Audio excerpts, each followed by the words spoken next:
Good morning to all of you. बेटा इसमें जो 10.7 हम एक्सरसाइज डिस्कस कर रहे थे उसके 19 क्वेश्चन मैंने डिस्कस कर दिए थे। आज मैं इस एक्सरसाइज को कंप्लीट कर रहा हूँ और साथ में इससे अगला टॉपिक भी। ठीक है, तो ये हमारे पास है। पहले तो हमें लाइन की इक्वेशन निकालनी है। Find the equation of line passing through.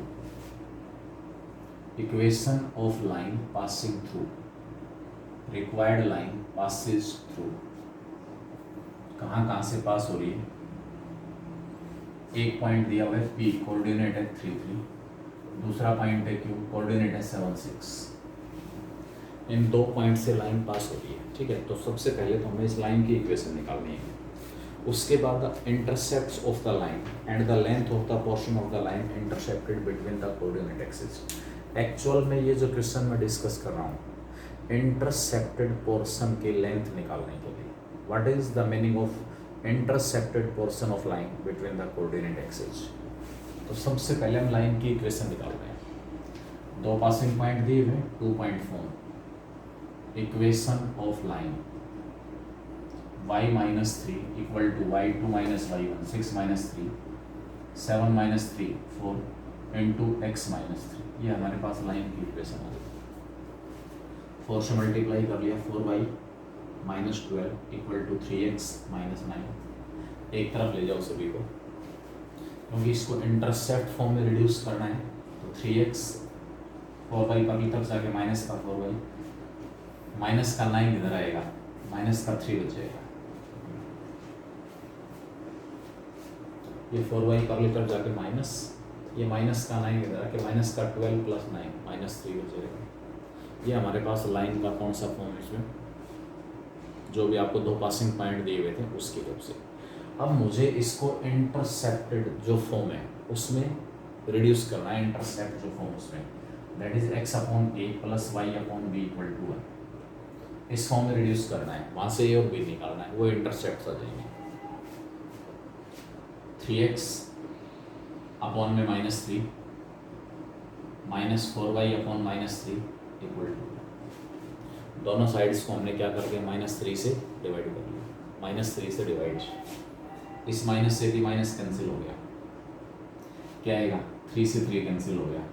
x upon -1 plus y upon में 4y अपॉन 3 है तो मैंने इसको y अपॉन 3/4 लिख दिया इक्वल टू कितना, मतलब ऊपर अकेला x रखना है, ऊपर अकेला y रखना है, बाकी जो कुछ भी है 4y/3 था यानी कि y के साथ 4/3 मल्टीप्लाई है, मैंने y को 3/4 से क्या कर दिया divide. Therefore intercepts made by the line on x and y axis. ये जो लाइन है वो x और y एक्सिस के ऊपर जो इंटरसेप्ट बना रही है वो इंटरसेप्ट हमारे पास है -1 a हो गया और b हो गया 3/4। a equal to -1 and b equal to 3/4। अब अगला स्टेप है लाइन का intercepted portion between the coordinate axis. Portion of line between the coordinate axis. पहला पासिंग पॉइंट x इंटरसेप्ट -1, इसकी वजह से पासिंग पॉइंट बनेगा -10। y इंटरसेप्ट 3/4, इसकी वजह से पासिंग पॉइंट बनेगा 0 3/4। x इंटरसेप्ट -1 है तो पासिंग पॉइंट -10। y इंटरसेप्ट 3/4 है तो पासिंग पॉइंट 0 3/4। -10 और 0 3/4 लाइन इन दो पॉइंट से पास हो। Suppose this is the point A and this is point B। A और B के कोऑर्डिनेट हमारे पास आ गए, ये पॉइंट A है और ये पॉइंट B है। अब इंटरसेप्टेड पोर्शन जो है वो हमारे पास कौन सा है, इस लाइन का वो पार्ट जो दोनों कोऑर्डिनेट एक्सिस के बीच में आया हुआ है। इस लाइन का वो पार्ट जो दोनों कोऑर्डिनेट एक्सिस के बीच में आया हुआ है। Length of intercepted portion, therefore length of intercepted portion, जो इंटरसेप्टेड पोर्शन है उसकी length it is equal to length AB। Distance formula A और B के बीच की डिस्टेंस -1 - 0 उसका स्क्वायर 1, 0 - 3/4 -3/4 का स्क्वायर 9/16 सारे का स्क्वायर रूट। 16 प्लस 9 25/16 5/4। जो इंटरसेप्टेड पोर्शन हमारे पास है, इंटरसेप्टेड जो पोर्शन है उसकी लेंथ कितनी होगी 5/4। ठीक है। 21वें क्वेश्चन के अंदर कह रहा है reduce the following equations into normal form. शुरुआत में 1-2 क्वेश्चंस आए थे 10-11 के आसपास, जहां पर हमने लाइन की इक्वेशन को इंटरसेप्ट फॉर्म या फिर स्लोप इंटरसेप्ट फॉर्म में रिड्यूस किया था। अब हमें लाइन को रिड्यूस करना है नॉर्मल फॉर्म में। नॉर्मल फॉर्म, लाइन का नॉर्मल फॉर्म क्या होता है? x cos alpha plus y sin alpha equal to p। x cos alpha plus y sin alpha equal to p। इस फॉर्म में रिड्यूस करने के लिए मैंने आपको एक पॉइंट बताया था कि जो p आपके पास है ना, वो लाइन की परपेंडिकुलर डिस्टेंस को रिप्रेजेंट कर रहा है ओरिजिन से, और ये p हमेशा पॉजिटिव होगा, p कभी भी नेगेटिव नहीं आएगा, p हमेशा कैसा होगा? पॉजिटिव। ठीक है। तो कैसे रिड्यूस करेंगे वो आप लोग देखें। Root 3x plus y minus 8 equal to 0 given line is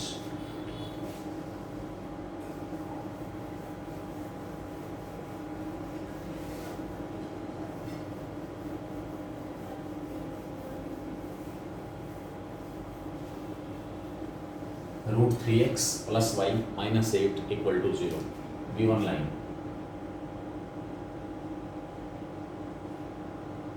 root 3x plus y minus 8 equal to 0, ये आपको लाइन दी हुई है।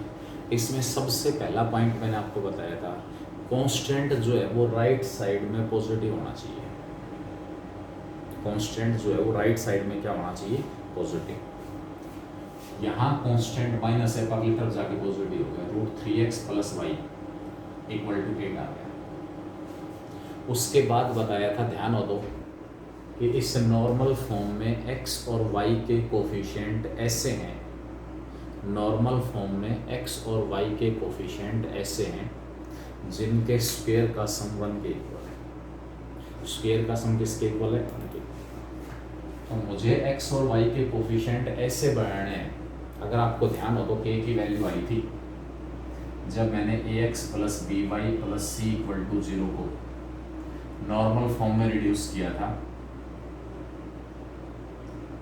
उसके लिए x और y के कोफिशिएंट ऐसे बनाए गए थे जिनके स्क्वायर का सम 1 के इक्वल हो। इसके लिए एक कांस्टेंट से दोनों साइड्स को मल्टीप्लाई किया था। कांस्टेंट से मल्टीप्लाई, क्या था वो constant? Plus minus 1/√a² plus b²। इस सारे से मल्टीप्लाई, इस सारे से मल्टीप्लाई या √a² प्लस b² से डिवाइड। इस सारे से तो मल्टीप्लाई कर दो या अकेले √a² प्लस b² से क्या कर दो? डिवाइड। क्या है अब ये a और b? What are a and b? उस लाइन की इक्वेशन में x और y के जो कोफिशिएंट है वो हमारे पास a और b। इसका मतलब क्या हुआ? x के कोफिशिएंट का स्क्वायर प्लस y के कोफिशिएंट का स्क्वायर।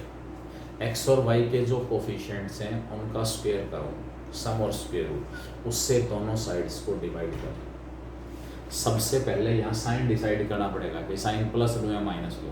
प्लस और माइनस का चक्कर ही नहीं रहेगा। आप राइट साइड में कांस्टेंट को हमेशा पॉजिटिव रख लेना। अगर यहाँ ये कांस्टेंट नेगेटिव भी है ना, तो वो नेगेटिव इधर एडजस्ट कर देना इन दोनों टर्म्स के साथ, ताकि कांस्टेंट राइट साइड में हमेशा पॉजिटिव रहे। तो आपको इस प्लस और माइनस के चक्कर में पड़ने की जरूरत नहीं है कि साइन में पॉजिटिव लो या नेगेटिव लो। डिवाइडिंग बोथ साइड्स, मैं मल्टीप्लाई इस सारे के से या रूट और divide by √a² plus b²। इस सारे से मल्टीप्लाई करो या √a² प्लस b² से डिवाइड करो, both are the same things. Dividing both sides by, दोनों साइड्स को मैं डिवाइड कर रहा हूँ, किससे डिवाइड कर रहा हूँ? 2 से। √3 का स्क्वायर 3 प्लस में 1 का स्क्वायर 1, √3 का स्क्वायर 3 प्लस 1 का स्क्वायर 1, 3 + 1 4, उसका स्क्वायर √2। दोनों साइड्स को 2 से डिवाइड करेंगे तो आएगा √3/2x plus 1/2y equal to 8/2 हो गया 4।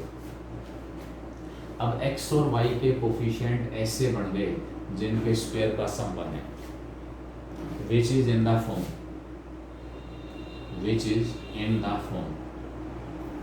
कौन से फॉर्म में है?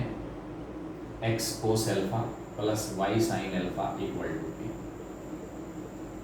What is cos alpha? √3/2, sin alpha 1/2, और जो p हमारे पास वो किसके इक्वल होगा? 4 के इक्वल। p किसके इक्वल है? 4 के equal. cos alpha √3/2, sin alpha 1/2, ऐसा एंगल जिसका cos √3/2 और sin 1/2, इसलिए जो अल्फा हमारे पास वो π/6 आ गया। अल्फा जो है वो π/6 आ जाएगा, और लाइन की जो परपेंडिकुलर डिस्टेंस है ओरिजिन से वो किसके इक्वल होगी? 4 के इक्वल। एक और पार्ट देखें, x plus y plus √2, x plus y plus √2 equal to 0। मैंने यहाँ लिख दिया implies x plus y equal to -√2। Right side में जो कांस्टेंट है इसको पॉजिटिव बनाने के लिए यहाँ जो -1 था उसको मैंने लिखा -x - y इक्वल टू √2। मतलब कांस्टेंट अगर राइट साइड में नेगेटिव है भी तो वहाँ -1 से दोनों साइड्स को मल्टीप्लाई करके राइट साइड का जो कांस्टेंट है उसको पॉजिटिव बना दें। दोनों साइड्स डिवाइड करो। किससे डिवाइड? x और y के जो कोफिशिएंट्स हैं, डिवाइडिंग बोथ साइड्स बाई √2। दोनों साइड्स को √2 से क्या करेंगे? डिवाइड। x का कोफिशिएंट -1 उसका स्क्वायर 1, y का कोफिशिएंट -1 उसका स्क्वायर भी 1। ये √2 कहाँ से आया?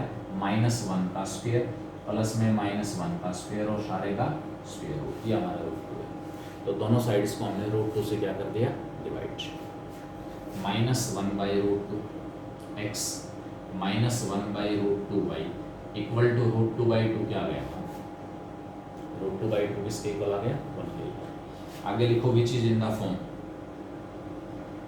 विच इज इन द फॉर्म, कौन सा form? x cos alpha plus y sin alpha equal to, what is cos alpha? -1/√2, sin alpha वो भी -1/√2, और जो p हमारे पास है वो किसके इक्वल आ गया? 1 के इक्वल आ गया। p किसके इक्वल आ गया? 1 के equal. cos alpha -1/√2, sin alpha भी -1/√2, और जो p है उसकी वैल्यू किसके इक्वल है? 1 के। cos और sin दोनों नेगेटिव है, अल्फा का क्वाड्रेंट जरूर पता चल जाएगा। cos और sin दोनों के दोनों कैसे हैं? नेगेटिव। इसलिए जो एंगल अल्फा है वो हमें कौन से क्वाड्रेंट में मिलेगा? 4th quadrant, sorry 3rd। cos alpha negative, sin alpha negative, तो ये अल्फा जो है वो हमें कौन से क्वाड्रेंट में मिलेगा? 3rd में।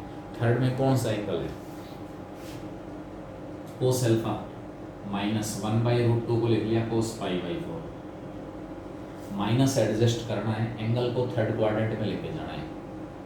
2nd में लेके जाना है तो π-, 3rd में लेके जाना है तो π+, 4th में लेके जाना है तो 2π-।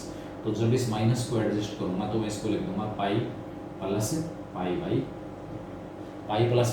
क्या होगा? 5π/4। इसलिए अल्फा की जो वैल्यू है वो किसके इक्वल आ जाएगी? 5π/4, और p हमारे पास कितना होगा? 1।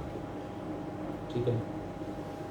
उसके बाद एक जैसे इसके अंदर दिया y -2 equal to 0, x + 3 equal to 0, y -2 equal to 0, x + 3 equal to 0। इस लाइन का कांस्टेंट राइट साइड में रखा +2, यहाँ से कांस्टेंट राइट साइड में रखा -x equal to 3, -x equal to 3। इसमें x वाली टर्म नहीं है तो मैं इसको लिख दूंगा 0x + y equal to 2, 0x + y equal to 2। क्या x और y के जो कोफिशिएंट्स हैं उनके स्क्वायर का संबंध है? x का कोफिशिएंट 0, उसका स्क्वायर 0, y का कोफिशिएंट 1, उसका स्क्वायर 1। तो x और y के जो कोफिशिएंट्स हैं उनके स्क्वायर का संबंध है। स्क्वायर का संबंध होने की वजह से हमारे पास क्या होगा? ये जो लाइन है वो नॉर्मल फॉर्म नहीं है, which is in the form x cos alpha plus y sine alpha equal to p. What is cos alpha? 0, sine alpha 1 और पी 2 है। कोस 0 साइन 1, ये एल्फा हमारे पास 90 डिग्री होगा। कोस की वैल्यू 0 हो, साइन की वैल्यू 1 हो, तो वो एंगल हमें कितना मिलेगा? 90 डिग्री। तो एल्फा आपके पास कितना आ गया? π/2। और पी की जो वैल्यू हमारे पास वो कितनी है? इसी प्रकार यहाँ पर पी की value 3, x into cos alpha, इसको जब मैं x into cos alpha plus y into sine alpha form में लिखूंगा इक्वल टू पी। आप कहोगे मेन जो पॉइंट है वो क्या है?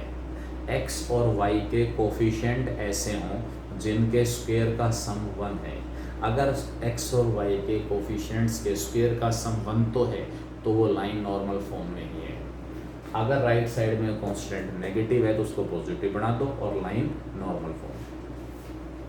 इसमें x के साथ क्या मल्टीप्लाई है? -1। y के साथ क्या मल्टीप्लाई है?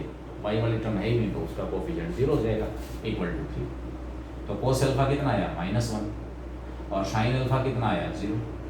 अब आपको पता होना चाहिए कोस की वैल्यू -1 और साइन 0, ये जो एंगल अल्फा है वो 180 मिलेगा। आपको बताया हुआ है साइन n l पाई, साइन n पाई हमेशा 0, कोस n पाई की वैल्यू n के ऊपर डिपेंड करती है। अगर n इवन है तो कोस n पाई +1 और n ओड है तो कोस n पाई की वैल्यू -1। तो 0 से 360 के बीच में एंगल अल्फा होगा। जो अल्फा एंगल है वो 0 से 360 के बीच में मिलेगा। तो 0 से 360 के बीच में ऐसा कौन सा एंगल है जिसके साइन की वैल्यू 0 और कोस की वैल्यू -1? तो हमारा आंसर क्या होगा? वो एंगल पाई के इक्वल होगा। आपके पास अल्फा आ गया, बी आ गया, लाइन नॉर्मल फॉर्म में रिड्यूस हो गई। बेटा अगला जो क्वेश्चन है, find the angle between the lines. 22nd जो क्वेश्चन है इसके दोनों पार्ट, कोई भी दो लाइंस हैं उनके बीच का एंगल निकालने का फॉर्मूला है।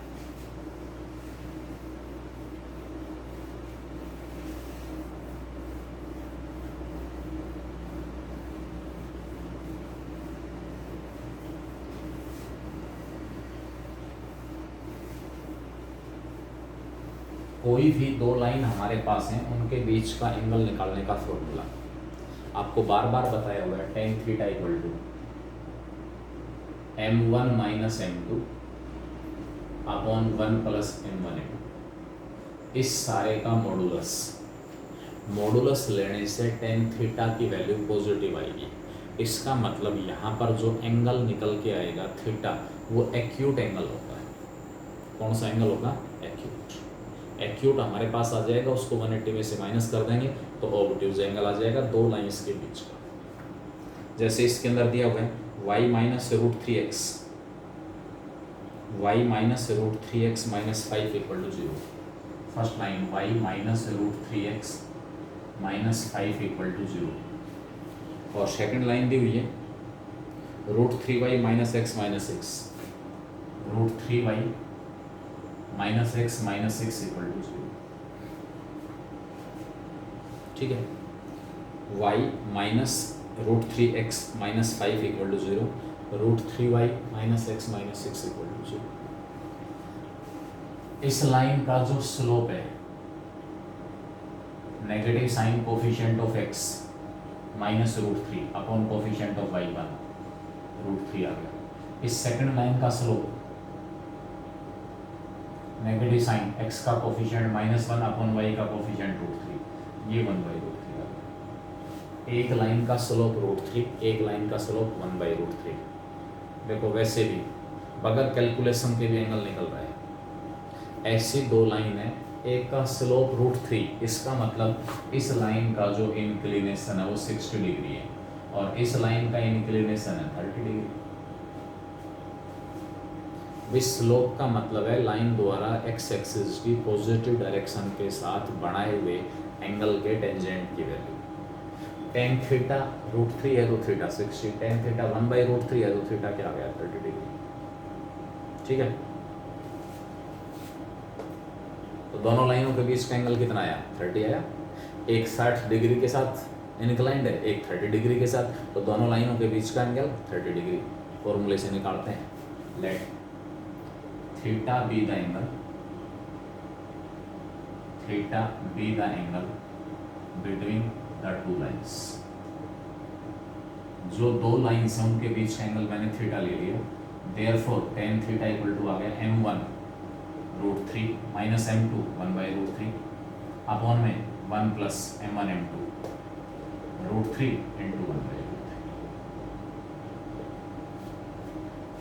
बेटा कुछ भी नहीं है, सिंप्लीफिकेशन है और सोल्व करना है।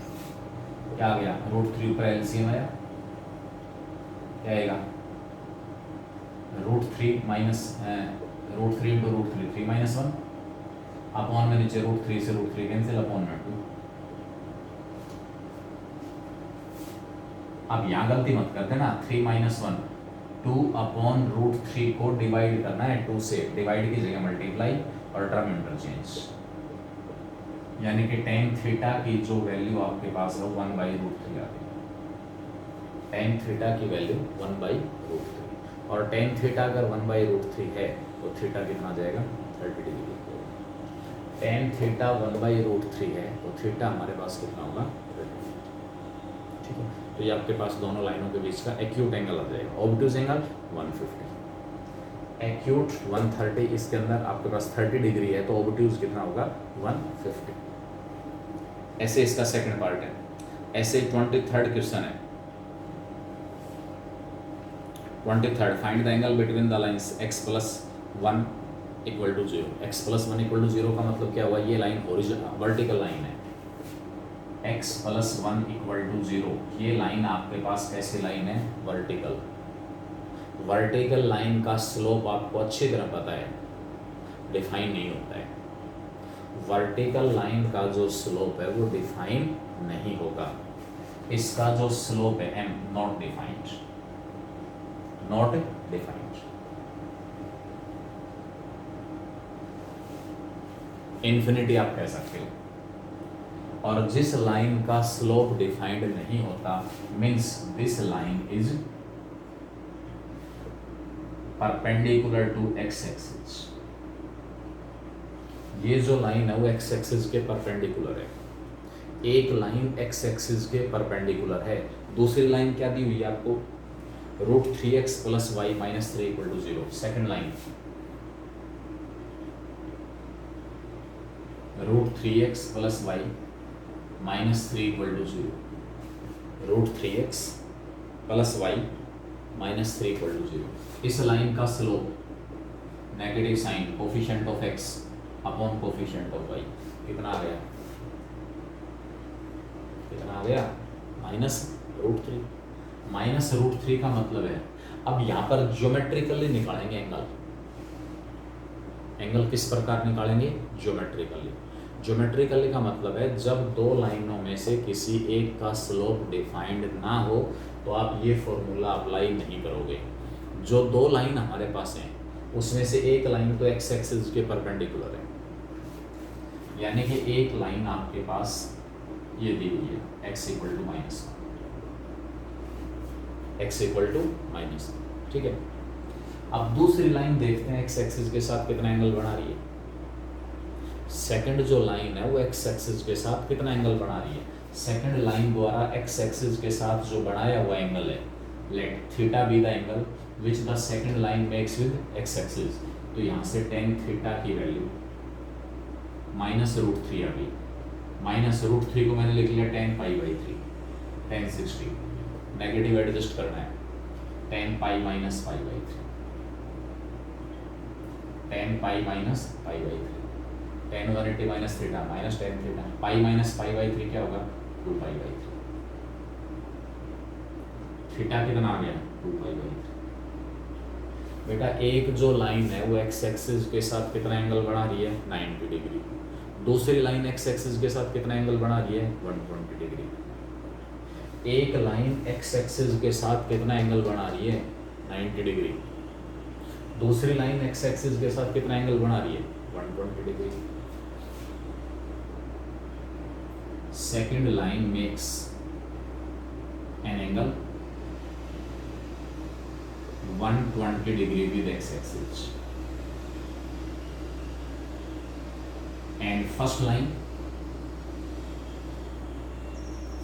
line makes an angle 90 degree with x axis. Therefore, the angle between the two lines,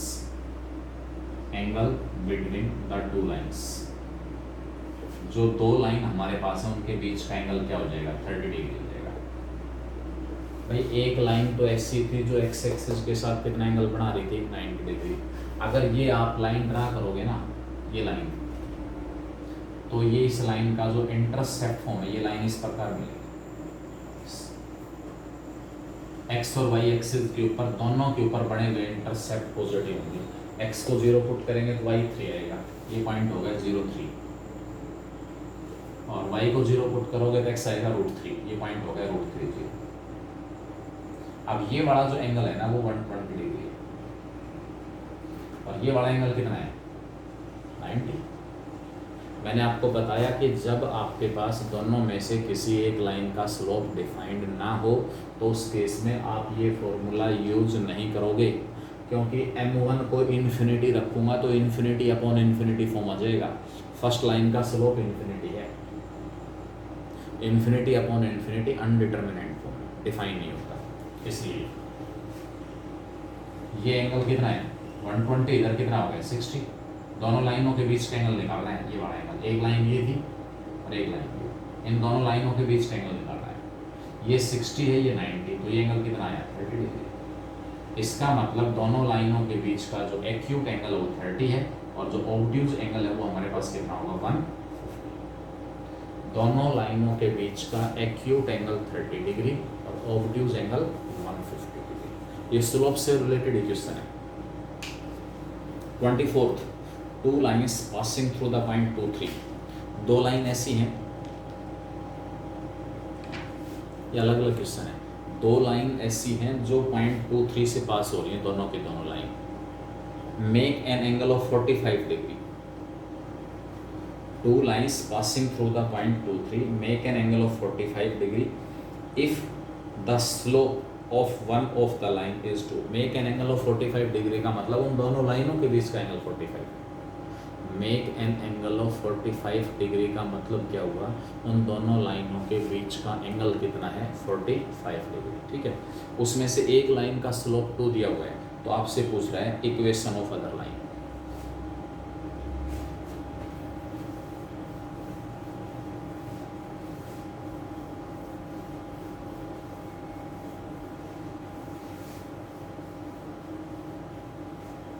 दो लाइन है जो पास कहाँ से हो रही हैं? 2 3 पॉइंट से। 2 lines passes through, 2 lines passes through। दो लाइन कहाँ से पास हो रही हैं? 2 3 पॉइंट से। 45 degree is the angle between the two lines, is the angle between the two lines। जो दो लाइन्स हैं उनके बीच का एंगल 45 डिग्री है। एक लाइन का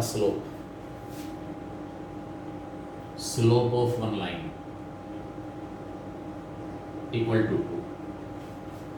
हमसे कह रहा है दूसरी लाइन की इक्वेशन निकालो, क्योंकि दोनों लाइन पास तो 2 3 से हो रही है, दोनों लाइनों का पासिंग पॉइंट सेम है, दोनों लाइनों का पासिंग पॉइंट सेम है। ठीक है, उनके बीच का एंगल क्या दिया हुआ है? 45 डिग्री। एक का स्लोप 2 है, तो दूसरी लाइन की इक्वेशन निकालने के लिए दूसरी लाइन का पासिंग पॉइंट को दिया हुआ है, हमें स्लोप चाहिए दूसरी लाइन। स्लोप अज्यूम कर रहा हूँ, let m be the slope of second line. जो सेकंड लाइन है उसका स्लोप मैंने क्या अज्यूम कर लिया? m अज्यूम कर लिया। बेटा कौन से फॉर्मूले के अंदर कंडीशंस अप्लाई होती दिखाई दे रही हैं? एंगल दिया हुआ है, एक लाइन का स्लोप दिया हुआ है, दूसरी लाइन का स्लोप निकालना है, angle between the two lines वाला formula. tan 45 equal to first line का स्लोप 2, सेकंड लाइन का स्लोप m अपॉन में 1 प्लस m1 m2 2m, इसका मॉडुलस।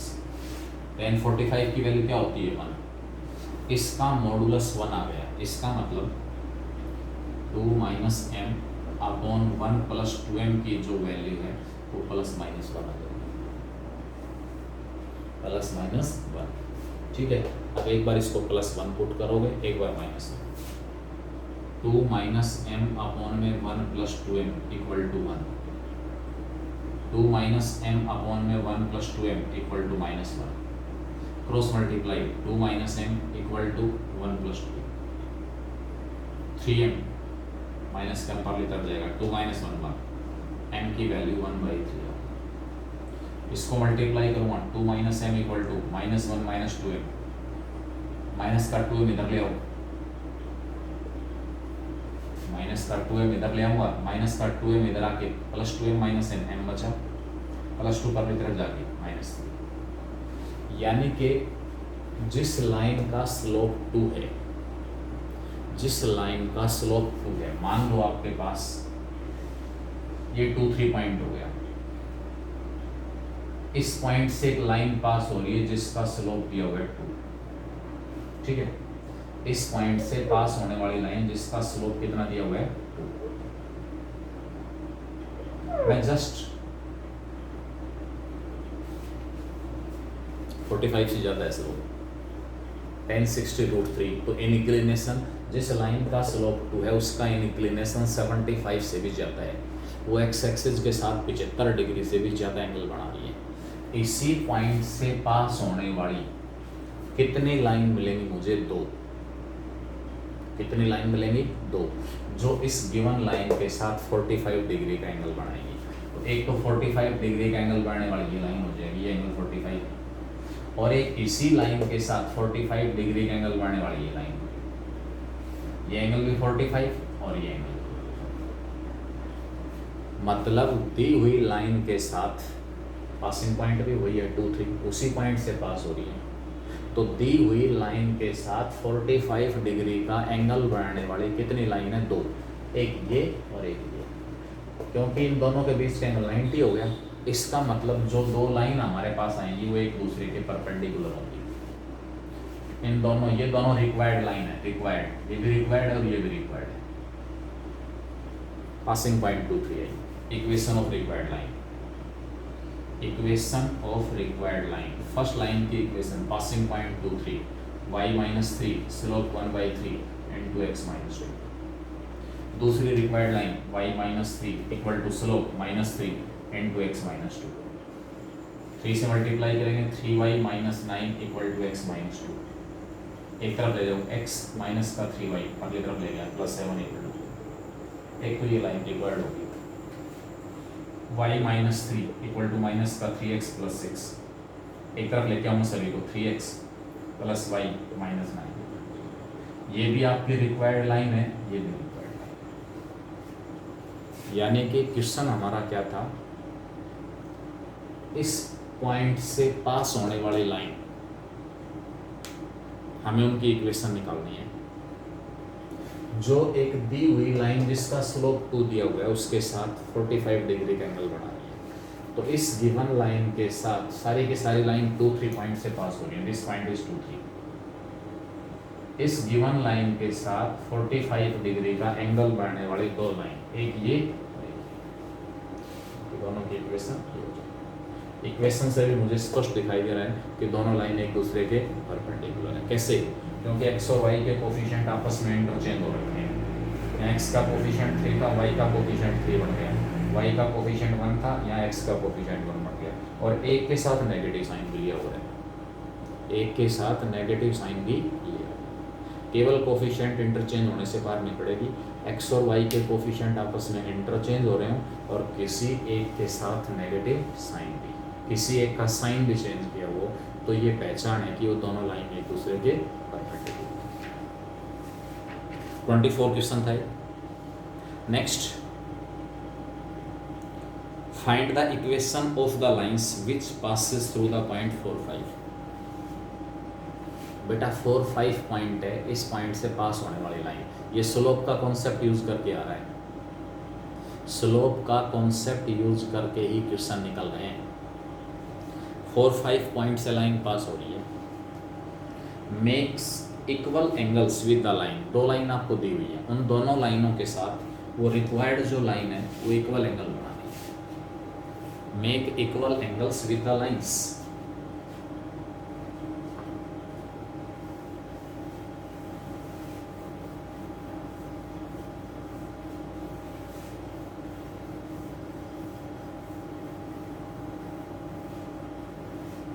रिक्वायर्ड जो लाइन वो कहाँ से पास हो रही है, passes through the point 4 5 and required line passes through the point 4 5 and equally inclined or makes equal angles and make equal angles and make equal angles with the lines, with the lines। First line की equation क्या है, 12x minus 5y plus 6 equal to 0, 12x minus 5y plus 6 equal to 0। और second line की equation हमारे पास है 3x minus 4y minus 7 equal to 0, 3x minus 4y minus 7 equal to 0। बेटा देखो इसमें लाइन का पासिंग पॉइंट दे रखा है, हमें स्लोप निकालना है किसी भी तरीके से। लाइन का पासिंग पॉइंट दे रखा है, हमें क्या निकालना है, स्लोप निकालना है। ठीक है, अब वो स्लोप कैसे निकले वो आपको देखना पड़ेगा, क्योंकि जो रिक्वायर्ड लाइन है वो इन दोनों लाइनों के साथ इक्वल एंगल बना रही है। रिक्वायर्ड लाइन और फर्स्ट लाइन के बीच का एंगल, रिक्वायर्ड लाइन और सेकंड लाइन के बीच का एंगल इक्वल है। ठीक है, लेट पासिंग पॉइंट दिया हुआ है तो हमें स्लोप की जरूरत है। M be the slope of required line, required जो लाइन उसका स्लोप एम है, रिक्वायर्ड लाइन का स्लोप कितना है, M. Theta 1 and theta 2 be the angles which required line makes with line 1 and 2। Required जो लाइन है, रिक्वायर्ड लाइन जिसकी equation निकालनी है वो इस फर्स्ट लाइन के साथ थीटा 1 एंगल बना रही है, इस सेकंड लाइन के साथ थीटा 2 एंगल बना रही है। इस फर्स्ट लाइन का slope negative sign coefficient of x upon coefficient of y 12/5, इस लाइन का slope negative sign coefficient of x upon coefficient of y 3/4। और एक लाइन का स्लोप है जो कि रिक्वायर्ड लाइन है। जिस लाइन का स्लोप m है और जिस लाइन का स्लोप m1 है, दोनों के बीच का एंगल थीटा 1 है। जिस लाइन का स्लोप m है और जिसका स्लोप 3/4 है, दोनों के बीच का एंगल थीटा 2 है। Therefore, tan theta 1 m minus 12/5 upon में 1 plus 12/5 है। tan theta 2 m minus 3/4 upon में 1 plus 3/4 है। क्योंकि जो रिक्वायर्ड लाइन है वो इक्वल एंगल बना रही है, रिक्वायर्ड जो लाइन है वो इक्वल एंगल बना रही है। इसका मतलब क्या हुआ, थीटा 1 और थीटा 2 आपस में इक्वल है। जब थीटा 1 और थीटा 2 इक्वल है तो टेन थीटा 1 और टेन थीटा 2 भी क्या होगा, इक्वल होगा। जब दो एंगल इक्वल हैं तो उनका टेंजेंट भी क्या होगा, इक्वल। मेरे पास ये टेन थीटा 1 है, ये टेन थीटा 2 है, लेकिन दोनों कैसे हैं, इक्वल। दोनों को इक्वल रखूंगा तो मेरे पास m की वैल्यू आएगी। एलसीएम ले लिया, 5m minus 12 अपॉन में 5 plus 12m, इसका मॉडुलस इक्वल है। एलसीएम ले लिया है, 5m minus 12 upon 5 plus 12m, LCM से एलसीएम कैंसिल। मैं एलसीएम लूंगा 4m minus 3 अपॉन में 4 plus 3m, इसका मॉडुलस। दोनों आपस में इक्वल है। x और y का अगर मॉडुलस इक्वल है ना, x और y का मॉडुलस अगर इक्वल है तो दोनों तरफ प्लस माइनस साइन ले लेना है। अभी दोनों तरफ प्लस माइनस साइन ले लो, एक तरफ प्लस माइनस साइन लेंगे, एक तरफ यानी कि दो रियल नंबर हैं, उनका मॉडुलस इक्वल कब आ सकता है? या तो दोनों सेम हो या दोनों एक दूसरे के नेगेटिव, या तो दोनों सेम या दोनों एक दूसरे के नेगेटिव, केवल दो possibility, either both are equal और both are negative of each other. ठीक है, यहाँ से मैं मोड हटा रहा हूँ, 5m माइनस 12 अपॉन में 5 plus 12m equal to 4m minus 3 upon में 4 प्लस 3m, एक ऑप्शन। दूसरा ऑप्शन 5m माइनस 12 अपॉन में 5 plus 12m equal to negative of 4m minus 3 upon में 4 प्लस 3। या तो दोनों इक्वल या दोनों एक दूसरे के नेगेटिव। इसको सिंप्लीफाई करूंगा, m के अंदर इक्वेशन आएगी, मल्टीप्लाई करता हूँ, 5m को 4 से क्रॉस मल्टीप्लाई 20m, 5m को 3m से 15m स्क्वायर, माइनस 12 को 4 से माइनस 48, माइनस 12 को प्लस 3m से minus 36m equal to cross multiply कर रहा हूँ, 5m को 4 से 20m प्लस 15m स्क्वायर घटा का 48 और घटा का 36m स्क्वायर, 5 को 4m से 20m, 5 को माइनस 3 से माइनस 15, माइनस 12m को 4m से प्लस का 48m स्क्वायर और 12m को माइनस 3 से माइनस का 36m। जो टर्म दोनों तरफ एक ही साइन के साथ है वो टर्म आपस में कैंसिल हो जाएंगे, जो टर्म दोनों साइड सेम साइन के साथ है वो कैंसिल हो जाएंगे। 36m से 36m कैंसिल, उसके बाद 12m से 12m cancel,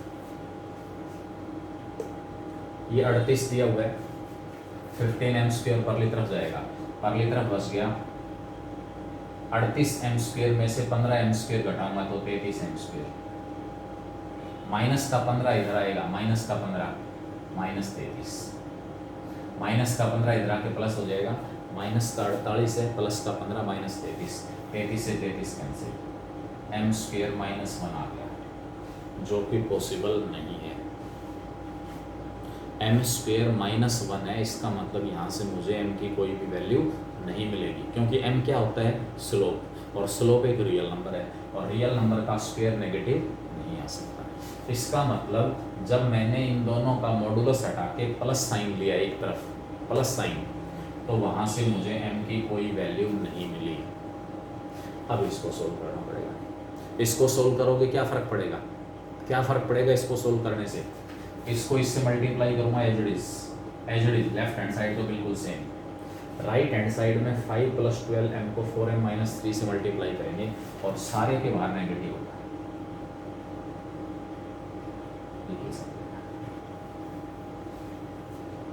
right hand side solve कर दी मैंने साथ के साथ। बेटा जब मैंने इन दोनों को मोड x और मोड y इक्वल है, x और y को इक्वल पुट किया, इसको और इसको इक्वल पुट किया, तो m स्क्वायर नेगेटिव आया जो पॉसिबल नहीं है। अब मैं दोनों का मॉडुलस हटा के एक तरफ नेगेटिव साइन ले रहा हूँ, वहाँ से m की वैल्यू आएगी 20m as it is plus का 15m स्क्वायर माइनस का 48 माइनस 36 प्लस का 20 घटा 36 घटा का 16 लिख दो यहाँ, माइनस का 16m प्लस का 20 था माइनस का 36 इसलिए माइनस का 16m बच गया। अगली तरफ ब्रैकेट खुलेगी, माइनस का 20m माइनस का 20m प्लस का 15 माइनस का 48m स्क्वायर और प्लस का 36m। अब देखो यहाँ पर कैसे क्या सोल्व होना है। 15m स्क्वायर ये रहा और 48 ये रहा, 63 लेफ्ट में ले आओ, 63m स्क्वायर 63m स्क्वायर। उसके बाद m वाली टर्म माइनस का 20 प्लस का 36, माइनस का 20 और प्लस का 36, प्लस का 16 बचा, प्लस 16 इधर आएगा माइनस 16, माइनस का 32, माइनस का 32। अब देखो कांस्टेंट, कांस्टेंट कितना है? यहाँ माइनस का 48 और प्लस का 15 है, लेफ्ट में लेके आ रहा हूँ सभी टर्म्स को। 15m स्क्वायर है, ये लेफ्ट में आएगा 48, 48 और 15 कितना हो गया? 48 और 5 53 और 10 63m स्क्वायर, माइनस का 16m है और इधर से माइनस 20 और प्लस 16 प्लस 16 बचा, प्लस 16 इधर आके माइनस 16 माइनस का 32 घटा 48 घटा 15 घटा 63। ये मेरे पास m के अंदर क्वाड्रेटिक इक्वेशन आ गई। इसको सोल्व करके आप यहाँ से क्या निकालोगे, m। क्या निकालोगे, m। क्या हुआ, m माइनस b, m की वैल्यू। बेटा एक बार कैलकुलेशन जरूर चेक कर लेना, मतलब यहाँ पर ये क्वाड्रेटिक इक्वेशन आ रही है, थोड़ी सी लेंदी आ रही है, तो अपनी कैलकुलेशन को जरूर चेक कर लेना, कहीं मिस्टेक ना हो गई हो। मैंने यहाँ पर 5m माइनस 12 अपॉन में 5 प्लस 12m को इस अंदर वाली टर्म का नेगेटिव रखा है। मोड x और मोड y इक्वल है, या तो x और y इक्वल होगा या x और y एक दूसरे के नेगेटिव। x और y को इक्वल पुट किया था तो m स्क्वायर माइनस 1 आया, जो पॉसिबल नहीं है। इसका मतलब वहाँ से m की कोई वैल्यू नहीं मिली। जब मैंने मोड हटा के यहाँ नेगेटिव साइन लिया है तो 4 प्लस 3m को 5m माइनस 12 से सिंपली मल्टीप्लाई किया, ये टर्म आएगी 20m, और उसके बाद प्लस का 15m स्क्वायर, घटा का 48 हो गया, और घटा का 12 दिया 36m। अगली तरफ मल्टीप्लाई भी करना है, बाहर नेगेटिव यूज करना है। 5 को 4 से 20m, 5 को घटा 3 से घटा 15, 12m को 4m से 48m स्क्वायर, और 12m को घटा 3 से घटा 36m। अब ये जो नेगेटिव वो साइन चेंज कर देगा, माइनस 20m प्लस 15 घटा 48m स्क्वायर और प्लस का 36m। सभी को एक तरफ ले आया मैं, सभी को एक तरफ लेके आऊँगा तो यहाँ 15m स्क्वायर है, 48 से जरा के 63, माइनस का 16 का स्क्वायर, घटा 20 जमा 36 जमा 16 बचा, इधर आके घटा 16 घटा का 32m, और माइनस 48 और ये प्लस इधर आके माइनस 63, यानी कि कोई प्रॉब्लम नहीं है कैलकुलेशन वाइज। फॉर्मूला अप्लाई कर लो, अगर फैक्टर बन जाते हैं तो बहुत बढ़िया, अगर फैक्टर बन जाते हैं तो बहुत बढ़िया, अदरवाइज आप यहाँ पर minus B plus minus root B square minus 4ac upon 2, ठीक है, वो वाला जो फॉर्मूला है यूज। कैसे सिंप्लीफाई करेंगे वो देखिए, minus B 32 plus minus root B square, root B square, root B square का मतलब माइनस 32 का स्क्वायर 1024, माइनस का 4 इंटू 63 इंटू में माइनस 63। अब इस माइनस की वजह से साइन प्लस हो गया, और अपॉन में नीचे क्या जाएगा, 2 इंटू 8 2 इंटू 63 63 गुणा 2 126, m equal to 32 plus minus root 1024 plus में 63 को 4 से मल्टीप्लाई किया, 60 चौका 240, 252, 252 को 63 से और मल्टीप्लाई करना है, इन तीनों का प्रोडक्ट 63 से और मल्टीप्लाई करूँगा तो कितना आएगा, 3 दूनी 6 5 15, 3 दूनी 6 और 1 7, 6 दूनी 12, 6 5 30 और 1 31, 6 आ गया, 5 और 2 7, 7 और 1 8 और 3 13,876, 13,876 हमारे पास आ गया, 13,876, और नीचे क्या आ जाएगा 126। 13,876 में 1,024 ऐड करोगे, 1,024 ऐड करोगे, 1,000 ऐड करते 14,000, 14,876, 24 और ऐड कर दो, 876 में 24 ऐड करेंगे, 876 में 24 ऐड करेंगे तो कितना आएगा, 900, कितना आ जाएगा 1,024, इसमें ऐड कर रहा हूँ, 6 और 4 10, 7 और 2 9 और 1 10, 8 1 9, 3 और 1 4, 14,900 का स्क्वायर रूट आ गया, 14,900 का स्क्वायर रूट, ठीक है। तो यहाँ से लास्ट में आपके पास कितना आएगा, 32 प्लस माइनस 14,900 10 रूट 149 अपॉन में 126। सोल्व करेंगे तो यहाँ से 149 को क्या लिख सकते हो, 149 सिंप्लीफाई करेंगे, 9 और 4 13 और 1 14, किससे कैंसिल होगा। अगर इसके फैक्टर बढ़ाएंगे तो फैक्टर्स नहीं बढ़ रहे, तो यहाँ पर हमारे पास ये m की वैल्यू आएगी। एक बार m क्या लेके चलेंगे, पॉजिटिव, एक बार m क्या लेके चलेंगे, नेगेटिव, यानी कि बीच में एक बार साइन पॉजिटिव लेंगे और एक बार साइन बीच में क्या लेंगे, नेगेटिव। तो आपके पास यहाँ इक्वेशन आ जाएगी 12x माइनस 5y प्लस 6 था और 3x माइनस 4y माइनस 7 था। इस लाइन का स्लोप हमारे पास 3/4 आ रहा है, इसका 12/5 है।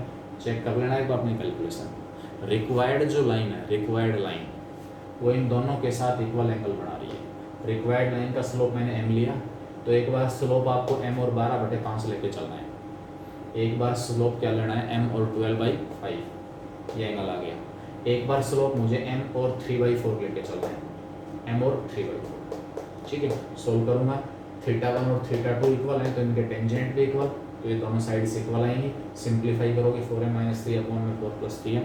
मोड x और मोड y आपस में इक्वल है, इसका मतलब हमारे पास x और y एक दूसरे के नेगेटिव या x और y एक दूसरे के, ठीक है। लास्ट में सोल्व करना, अगर इसमें कहीं कैलकुलेशन में मिस्टेक हो तो चेक कर लेना जरूर एक बार, अदरवाइज आपके पास ये m की वैल्यू होती है। m की वैल्यू आती है, पासिंग पॉइंट हमें दे रखा है, पासिंग पॉइंट हमें दे रखा है और हमारे पास लाइन की इक्वेशन। मेथड यही है, अपनी कैलकुलेशन एक बार चेक कर। नेक्स्ट क्वेश्चन हमारे पास है, in what ratio is the line segment joining the points. In what ratio is the line segment joining the points is divided by